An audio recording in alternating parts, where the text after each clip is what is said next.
Imagine inheriting millions, owning ships, having servants, being respected by kings. Now imagine throwing all of it away.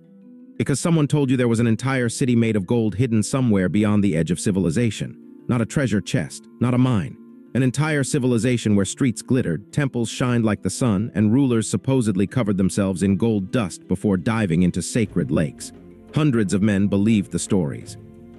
Kings financed expeditions. Empires emptied their treasuries. Some explorers vanished without leaving behind a single bone. Others simply walked into the jungle and were never seen again. Even stranger, some of their final letters suggest they found something they never got the chance to reveal. Tonight, we're following the trail of history's richest explorers, whose obsession with impossible cities ended in one of the greatest mysteries ever recorded.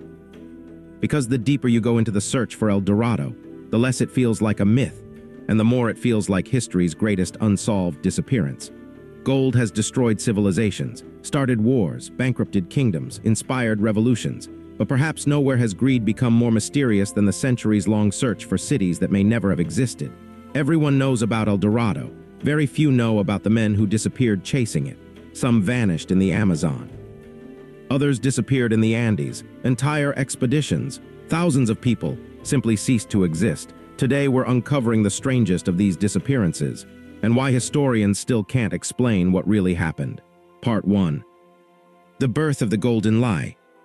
Every mystery begins with a rumor. Around the early 1500s, Spanish conquistadors began hearing stories from indigenous tribes, stories of a king who coated himself in gold dust before sailing into Lake Guatavita to offer priceless treasures to the gods. The ritual was real, the misunderstanding was enormous. European explorers transformed one ceremony into an entire civilization. Soon, the legend evolved.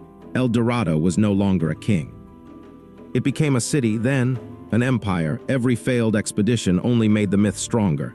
If they didn't find it, people reasoned, they simply weren't looking in the right place. And so the greatest treasure hunt in history began. Part 2. The millionaire who vanished forever. Percy Harrison Fawcett wasn't chasing El Dorado exactly. He believed something even stranger. A forgotten civilization older than the Incas, he called it. City Z. Unlike most explorers, Fawcett wasn't considered reckless. He was one of Britain's greatest surveyors. He had mapped jungles that no European had entered. He survived starvation, poison arrows, malaria, jaguars, cannibal tribes. If anyone could find a lost civilization, it was him then, in 1925. He disappeared, not alone. His son Jack disappeared too. So did Jack's best friend. The last confirmed message, "We shall return."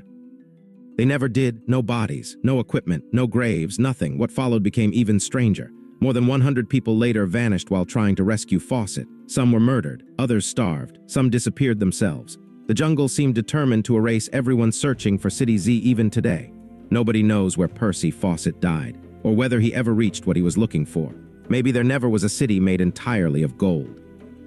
Maybe El Dorado was nothing more than Europe's greatest misunderstanding. Or maybe the explorers weren't chasing gold at all. Maybe they were chasing hope, hope that somewhere beyond the horizon, there was still one great mystery left to solve.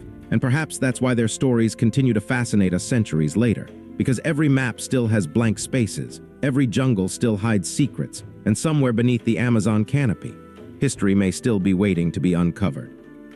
Fade to black. Some mysteries are never solved, only inherited.